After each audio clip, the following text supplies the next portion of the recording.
Currently, I do have a net worth just over $550,000. As I mentioned on national news, my goal is to have $1 million net worth by age 45, and I'm going to share with you the numbers why behind that. My investments earned $86,700. My investments in my IRA and taxable brokerage account started this year at $365,000, and my solo 401k plan started at $62,000, and right now those are now valued at $74,927 and also $439, putting my total investments over $513,000, bringing my total year-to-date investment gains, like I said, $86,700. This year, I went on a Australia, New Zealand trip.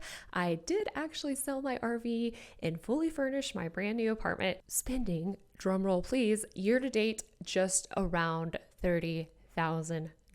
If the definition again of financial independence is your assets generating an income to cover your expenses, and my assets generated $86,000, my expenses were $30,000, does that mean I can never work a day of my life? With $500K invested, could I live off of my investments every year for the rest of my life? And there are 2 rule of thumbs that will give you the answer. We're going to dive into the 25 times and 4% rule. This will show you. This year, the stock market went crazy and everything was really high.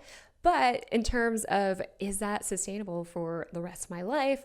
There is the 4% rule. What the 4% rule is, you can safely withdraw 4% of your nest egg without running out of money. And this goes hand in hand with the 25 times rule, which the 25 times rule is to save 25 times your annual living expenses. So here is an example of how that works, and also with my $1 million goal. I can live my flush best life ever with $40,000 because I don't have debt and I have mastered the art of living large while not spending that much money. 4% of $1 million is $40,000, and then 40,000 times 25 is also $1 million. I have here a year-by-year chart of what this looks like. So let's say you start off with that $1 million, and then assuming 8% annual returns, the market historically earns 10% in the long run. I use 8% for a little more conservative estimates. 8% of $1 million is $80,000, but you actually withdraw only